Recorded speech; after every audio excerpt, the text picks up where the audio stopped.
Quand arriva l'heure de sonner le carillon crépusculaire des années 90, les États-Unis semblaient avoir atteint l'apogée de leur toute-puissance. Les blockbusters d'Hollywood crevaient les écrans du monde entier, les sportifs badgés USA nous lattaient la tronche d'à peu près toutes les disciplines où ils étaient engagés, toutes, sauf une. Car s'il y a bien une discipline où les ricains ont rarement brillé en dehors de leur bon vieux continent, ça reste le sport automobile. Blessés de leur orgueil des années durant, certains des constructeurs les plus puissants de l'oncle Sam vont tenter de redorer l'image du blason étoilé outre-Atlantique, avec plus ou moins de succès. Et c'est ce que nous allons voir tout de suite dans ce nouvel épisode. Très chers amis, bienvenue dans ce nouvel épisode d'ADD Cars and Track qui va sentir bon le hot dog et la musique country.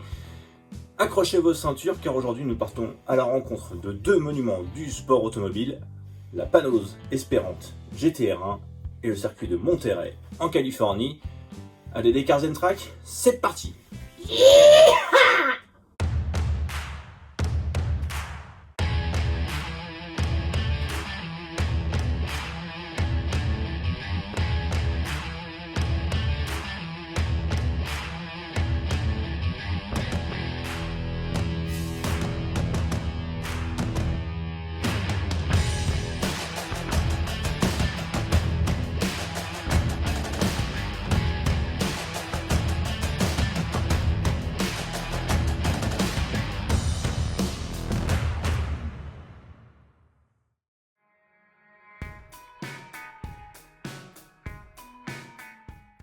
Souvenez-vous, dans l'épisode précédent, je vous parlais de pop culture. Et aujourd'hui, on va rester un peu dans le thème, avec un héros bien connu des petits et grands, Batman. Outre le fait qu'il a plus de pognon que je n'en aurais jamais en 15 vies, notre Batmilliardaire possède un objet qui a fait fantasmer bon nombre de fans, la Batmobile. Hein, quoi, moi? Ah non, pas du tout. Et surtout, je pense à la plus emblématique d'entre elles, celle de 1989, apparaissant dans les films de Tim Burton. Sa robe noire, son long capot, un habitacle très reculé et un arrière ultra court, ce monstre possède tous les paramètres physiques d'une véritable GT à la sauce américaine. Alors, évidemment, vous allez me dire « Pourquoi est-ce qu'il nous tacle encore les tympans avec ses reliques d'anciens combattants contre les forces du mal ?» Eh bien, figurez-vous que c'est pas complètement innocent. Puisqu'en 1997, pure coïncidence ou inspiration divine, un tout petit constructeur basé à Brazelton, en Géorgie, lève le voile sur ce qui va devenir une des voitures les plus incroyables de la fin des années 90, la Panoz espérante GTR1. Une GT au look incroyable, mais pourtant totalement décalée si l'on compare avec les autres productions de cette époque. L'auto est basse, large, capot avant interminable abritant un V8 Ford atmosphérique, un habitacle reculé sur le roue arrière et refermant 2 places et un arrière ultra court. Une chose est sûre, la GTR1 ne ressemble à aucune autre chose sur Terre. Rien, sauf peut-être à une certaine Batmobile. Non, restez, je déconne, promis, je le fais plus, s'il vous plaît, je le fais plus. Afin de répondre aux exigences réglementaires pour s'engager en compétition, 2 exemplaires routiers sont construits, recevant en guise de cœur dans la plus pure tradition américaine un V8 Atmo culbutant 5 litres 3. Dans la foulée, Panoz se rapproche de Reinhardt Motorsport pour fabriquer et développer la version course, dont seulement 6 exemplaires verront le jour.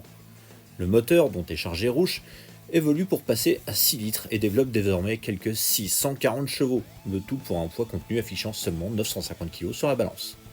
Côté châssis, on s'appuie sur une monocoque carbone et une carrosserie en fibre de carbone Kevlar. Ainsi présentée, la Panoz expose de sérieux arguments quand elle s'aligne dans divers championnats, ainsi qu'aux 24 heures du Mans dans la catégorie GT1. But malheureusement, the reality is tout autre pour les hommes de Don Panoz, qui vont rapidement revenir sur Terre. La Panoz partage une architecture très proche de celle de la non moins emblématique Viper de chez Dodge, présentée en 92, et qui a fait ses débuts en compétition 2 ans plus tôt. Mais la principale différence, c'est que la Viper, quant à elle, roule à cette époque-là en catégorie GT2, avec des voitures bien plus proches d'elle en termes de technologie et d'architecture. En GT1, l'histoire est bien différente. La concurrence est déjà en place depuis au moins 2 ans et croyez-moi, ça raye le bitume. Les ricains se heurtent alors à quelques tribus d'amateurs tels que Ferrari, McLaren, Porsche, Nissan ou encore Mercedes-Benz. Non, je déconne. En vrai, cette première saison, c'était une vraie boucherie. L'auto est rapide, mais la fiabilité n'est en revanche pas au rendez-vous. Mais il est trop tard pour faire machine arrière, donc pas le choix, on décide de croire au projet et l'on se donne du mal pour développer l'auto. Pourtant, en Europe, ça reste compliqué.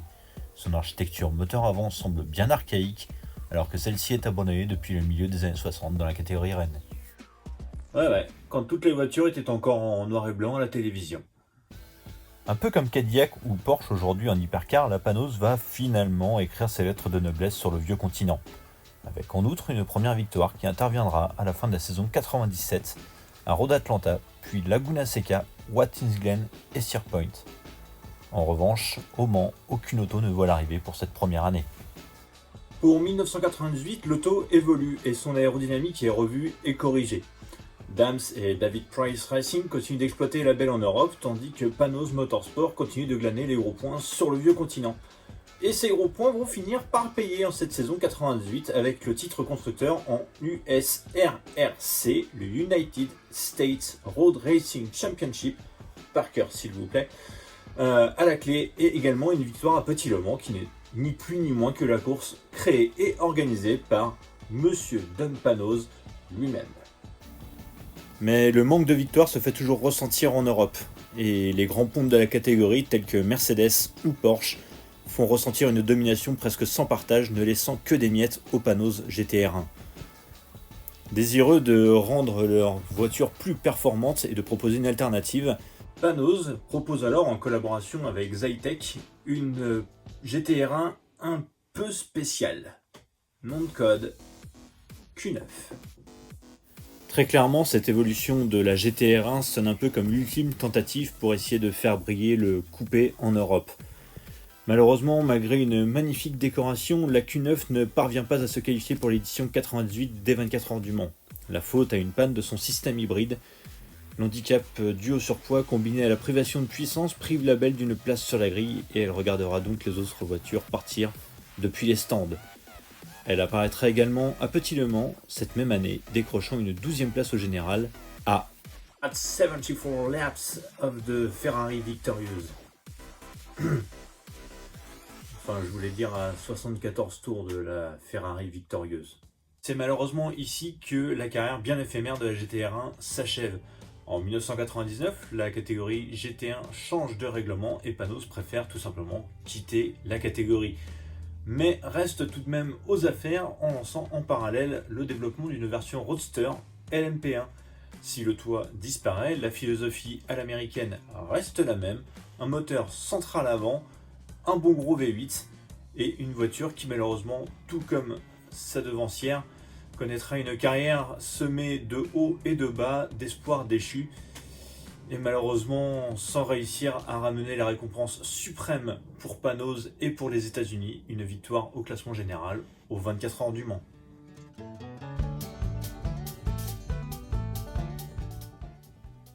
Vous le savez peut-être, mais aux États-Unis, on adore les circuits à l'ancienne. Souvent en ville, étroits, rapides et à la sécurité parfois douteuse, voire même hasardeuse. Malgré tout, bon nombre d'entre eux sont rentrés dans la légende du sport automobile mondial, tels que Daytona, Sebring, Indianapolis ou encore Long Beach. Mais il y en a un qui rentre encore un peu plus dans le lot. Niché en Californie, non loin de la frontière mexicaine, je veux bien évidemment parler de... Zorro! Mais non, triple buse! Laguna Seca. Ouvert en 1957, ce tracé technique et unique en son genre s'étend à l'origine et jusqu'en 1996 sur 3058 mètres, avant de passer définitivement à 3 km 6. Un circuit court, rapide et surtout proposant des dénivelés dignes d'un mini Nürburgring. Pour venir à bout des 11 virages qui le composent, il faudra faire preuve d'adresse et de sang-froid, notamment au moment d'attaquer les enchaînements 7, 8 et 8A, avec le mythique corkscrew, ou bien encore nommé le tire-bouchon. Un enchaînement gauche-droite ultra spectaculaire où pilotes et voitures plongent de plusieurs mètres d'un coup. De nombreux championnats viennent y disputer une manche, parmi elles on retrouve entre autres l'IMSA, l'American Le Mans Series, le Grand Am, le kart devenu IndyCar, mais aussi sur deux roues avec le World Superbike et le MotoGP. L'histoire se souviendra surtout de quelques duels devenus absolument mythiques dans l'histoire du sport automobile. On se souviendra notamment du duel entre Valentino Rossi et Casey Stoner en bataille pour le titre de champion du monde MotoGP en 2008, ou bien encore l'année suivante de la manche d'IMSA, où un match à mort véritable a eu lieu entre la Corvette de Jan Magnussen et la Porsche de Jörg Barmeister. Ces deux dingues vont se friter plusieurs tours durant pour la gagne de la catégorie GT. Malheureusement, ça finira par un énorme crash pour la Corvette de Jan Magnussen qui aura tenté vraiment le tout pour le tout jusqu'au bout. En IndyCar, on y dispute la finale du championnat. Alors déjà que c'est l'un des championnats les plus disputés, mais alors en plus finir sur l'un des circuits les plus propices aux grosses bagarres, fallait vraiment oser. En 2022, le français Romain Grosjean nous offrira un florilège de dépassements tous plus beaux les uns que les autres, une véritable masterclass. Malheureusement, le français, le Phoenix, échoue à un cheveu de sa première gagne outre-Atlantique. Depuis quelques années maintenant, l'un des constructeurs les plus emblématiques de l'histoire a choisi le théâtre vallonnais de Monterey pour y organiser son propre festival, qui se tenait jusqu'alors à Daytona, la Rennsport Reunion. Alors, si tout comme moi vous aimez les Porsche et qu'un jour vous avez prévu d'aller aux States, vous devez obligatoirement d'un jour aller là-bas. Toutes les Porsche de toutes les années, de toutes les générations sont présentes, de circuits, de routes, de rallyes, des plus produites aux plus rares. Elles y sont absolument toutes. C'est incontournable. Bah oui, mais je vous le dis, vous m'écoutez pas aussi. Bah oui, bah voilà, c'est comme ça. Vous passez à côté.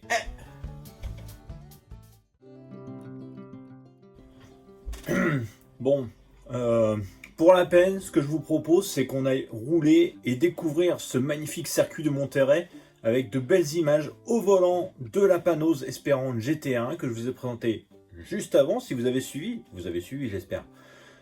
On se retrouve tout de suite en camion embarqué pour un tour commenté de ce magnifique circuit.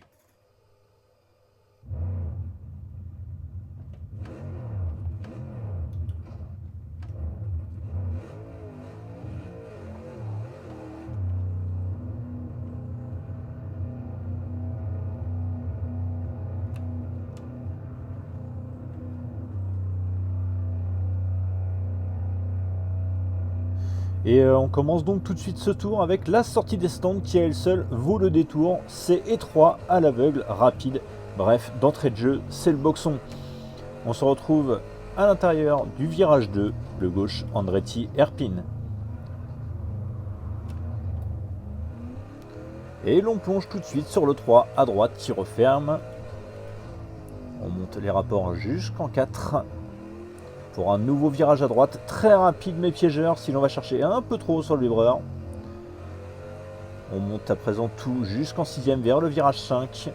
On tombe 2 rapports pour ce gauche en montée assez rapide. Il est important vraiment de bien ressortir ici pour garder de la vitesse dans la montée vers le 6. Sûrement l'un des virages les plus fun à passer, quasi à fond et toujours en montée. Beaucoup de sensations ici. Avant d'entamer la Rail Straight, une butte assez raide qui débouche à l'aveugle sur 7, 8 et 8A, le mythique enchaînement du corkscrew. Important de bien ralentir l'auto et d'anticiper au maximum l'entrée sous peine de finir dans le bac. Des verres de 16% extrêmement violents. Petite réaccélération, mais léger frein pour le 9, pour le Rainy Curve. On peut reprendre les gaz rapidement pour reprendre de la vitesse avant le 10 à droite. On tombe la 3, on passe assez fort en appui pour reprendre de la vitesse au maximum avant le dernier virage du tour, le 11. Un 90 gauche très lent et difficile à appréhender au freinage. On engage la première et prudemment on reprend les gaz pour finir ce tour devant les stands. Une courte pleine charge qui nous amène sur une butte à l'aveugle à nouveau pour le virage 1, puis 2. Une épingle à gauche particulièrement difficile à cause de son freinage en appui à haute vitesse. Et voilà, pour ce tour de Laguna Seca, je vous laisse en compagnie de la GTR1 pour un tour rapide.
Et voilà, il est déjà temps malheureusement pour nous de nous quitter. J'espère que ce nouvel épisode vous a plu. Si c'est le cas, vous savez ce qu'il vous reste à faire. Commentez, likez, partagez et surtout continuez de kiffer le sport auto. On se retrouve très bientôt pour un nouvel épisode. Je vous dis à très bientôt. Ciao.